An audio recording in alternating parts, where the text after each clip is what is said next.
Purgatory, Part 1. The Mystery of God's Justice, Chapter 40. Matter of Expiation. Lack of charity and of respect towards our neighbor. Saint Louis Bertrand and the departed soul asking pardon. Father Nieremberg and Blessed Margaret Mary and the Benedictine religious. True charity is humble and indulgent towards others, respecting them as though they were their superiors. Her words are always friendly and full of consideration for others, having nothing of bitterness nor coldness, nothing savoring of contempt, because she is born of a heart that is meek and humble like that of Jesus. She also carefully avoids all that could disturb unity. She takes every means every sacrifice to effect a reconciliation, according to the words of our divine Master.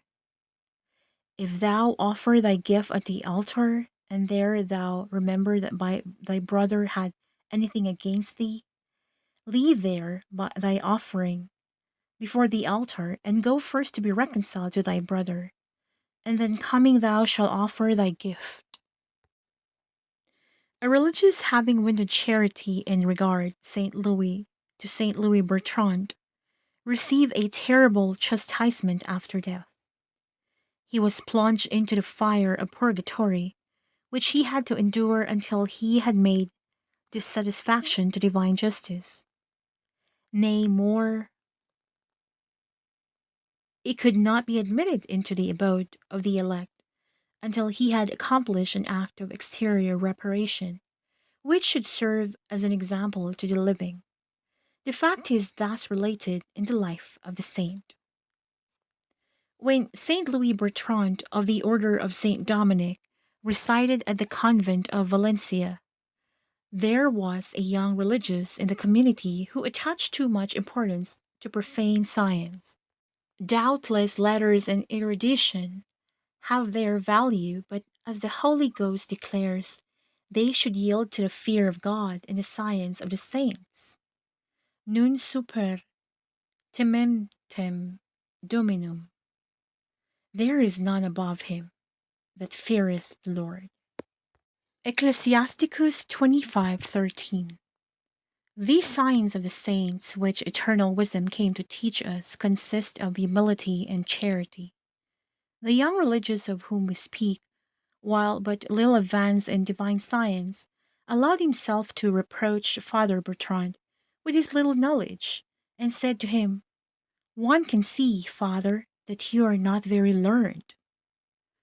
"Brother," replied the saint with meek firmness, "Lucifer was very learned, and yet he was damned." The brother who had committed this fault did not think of repairing it. Nevertheless, he was not a bad religious, and some time after falling dangerously sick, he received the last sacrament in very good dispositions, and expired peacefully in the Lord. A considerable time elapsed, and meanwhile Louis was nominated prior. One day, having remained in choir after matins, the deceased appeared to him enveloped in flames, and prostrating humbly before him, said, "Father, pardon me the offensive words which I formerly addressed to you. God will not permit me to see his face until you have pardoned my fault and offered holy mass for me." The saint willingly forgave him, and the next morning celebrated mass for the repose of his soul. The following night, being again in choir, he saw the deceased brother reappear, but radiant with glory, and going up to heaven. Sancta Sanctor, October 10. Father Eusebius Nieremberg, religious of the Company of Jesus, authored the beautiful book Difference Between Time and Eternity, resided at the College of Madrid, where he died in the Order of Sanctity in 1658. This servant of God, who was singularly devout towards the souls in purgatory, was praying one day in the church of the college for a father who had recently died. The deceased, who for a long time had been professor of theology, had proved himself to be as good as a religious as he was a learned theologian. He had been distinguished for his great devotion to the Blessed Virgin, but one vice had crept in among his virtues. He was uncharitable in his words, and frequently spoke of the faults of his neighbor. Now, whilst Father Nieremberg was recommending his soul to God, this religious appeared and revealed to him the state of his soul. He was condemned to frightful torments for having frequently spoken against charity.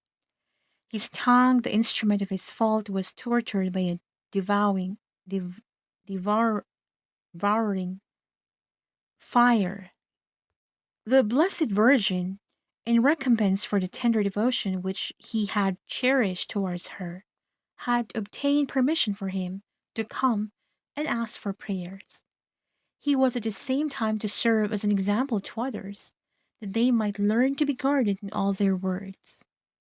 Father Nieremberg, having offered many prayers and penances for him, finally obtained his deliverance.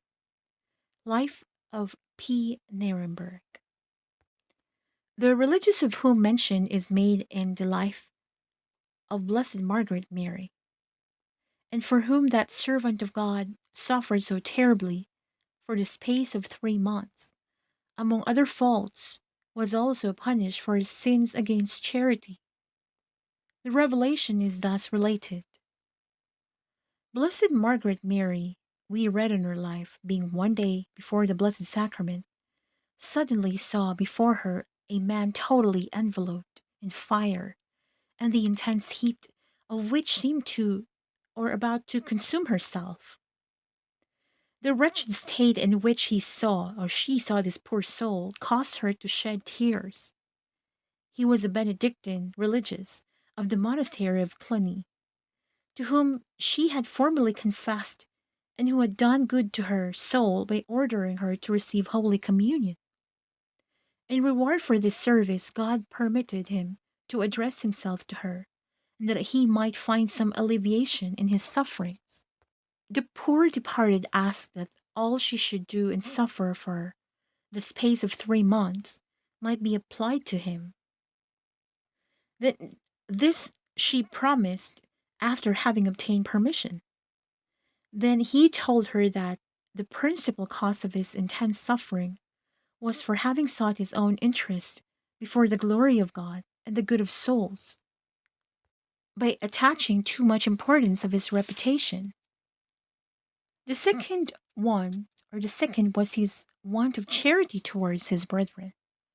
The third, the natural affection for creatures to whom, through weakness, he had yielded, and to which he had given expression in his spiritual intercourse with them. This being, he added, very displeasing to God.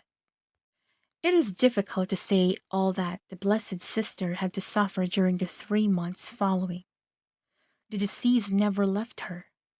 On the side where he stood, she seemed all on fire, with such excruciating pain that she could not cease to weep. Her superior, touched with compassion, ordered her penances and disciplines, because pain and suffering greatly relieved her. The torments which the sanctity of God inflicted upon her were insupportable. It was a specimen of the suffering endured by the poor souls.